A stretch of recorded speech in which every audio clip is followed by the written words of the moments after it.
Assalamualaikum warahmatullahi wabarakatuh. Selamat siang para beluter seluruh Indonesia dan para YouTuber di seluruh Indonesia yang setia mengikuti tayangan Teddy Kurnia TGM. Saudara-saudara sekalian, seperti biasa saya sebagai seorang beluter di Kabupaten Tenggamus pada saat-saat res, istirahat atau tidak mengikuti permancingan, saya biasa ya duduk kemudian ngopi.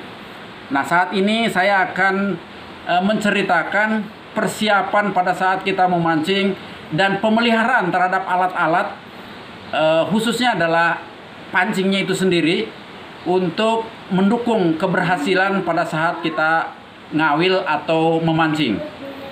Nah, apa saja alat-alat itu dan bagaimana cara mempersiapkan pemeliharaan alat-alat pancing itu? Sebelum mengikuti lebih lanjut kegiatan Teddy Kurnia TGM, silahkan yang belum subscribe silahkan subscribe, kemudian silahkan like, kemudian komen-komen kalau ada pendapat dan pertanyaan, bahkan ada masukan-masukan untuk Teddy Kurnia TGM, dipersilahkan. Dan saya ucapkan terima kasih yang sebesar-besarnya kepada rekan-rekan dan para beluter dan penonton YouTube Teddy Kurnia yang telah mensubscribe, melike, dan memberikan komen-komen yang positif terhadap kegiatan Teddy Kurnia TGM. Mari ikuti perjalanan keseruan daripada pemeliharaan alat-alat pancing. Kita ke lokasi.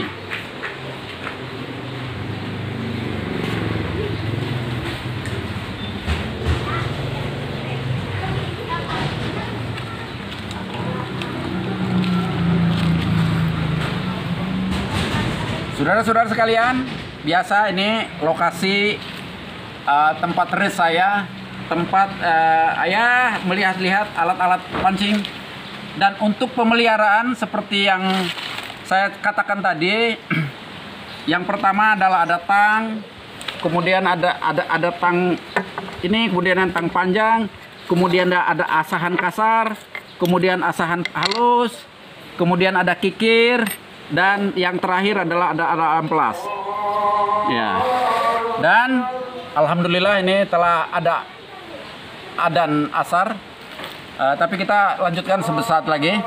Nah, seperti yang kita ketahui, pada saat kita mancing, ini kan kadang-kadang mungkin kotor dan ini harus dicuci, Pak. Dicuci bersih setiap kali kita selesai mancing. Ini harus dicuci. Yang kedua, ini harus dipertajam karena ketajaman daripada mata ini berpengaruh terhadap penghasilan kita, gitu loh. Nah, untuk mempertajam, salah satunya adalah dengan kikir. Misalnya ini mata-matanya kadang-kadang pada saat kita mocel kemudian ngait ke akar, biasanya penunggu kelapa atau penunggu pohon-pohonan ini dan ini agak terbalik, kemudian kita akan kikir. Nah, ini dibalikin gitu. Nah, matanya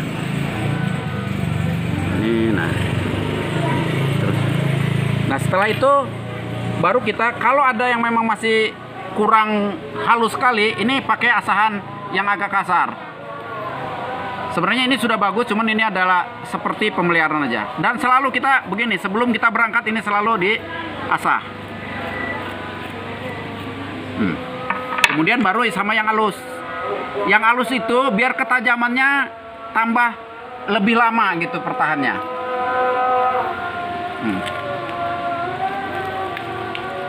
Nah, kalau setelah ini udah tajam banget. Cuman kalau seandainya ada karat, biasanya ada karat karena ini memang tidak disepuh. Ini pakai ini amplas tadi.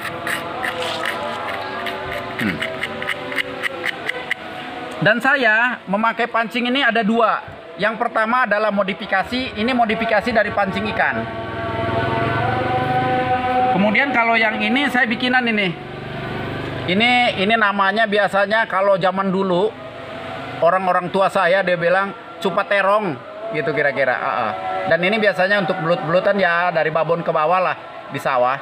Dan kalau yang ini untuk ya babonan sampai ke mendahong gitu. Nah, kalau udah seperti ini, inilah persiapan ini. persiapan kita sebelum kita berangkat mancing. Ini yang utama pancing. Dan jangan lupa bahwa kalau kita memancing, berangkat mancing, minimal kita bawa dua pancing. Itu antisipasi pada saat kita mocel, kita masih ada satu lagi. Yang kedua, jangan lupa tas. Tas ini harus bawa kita. Terlepas ada kantong lainnya, tapi yang jelas ada untuk cacing, kemudian ada untuk ya mungkin barang-barang kunci motor, mobil di sini kita, dan ini tempatnya di sini. Dan yang terakhir ini sepertinya ya barang-barang kecil sekali, handuk, sobekan anduk lah. Ini untuk penangkapan pada saat kita telah terperoleh. Saya banyak kejadian pada saat kita narik, begitu kepegang sini, itu lepas. Memang ada sistem seperti ini. Nah, begini. Ini memang betul dapat.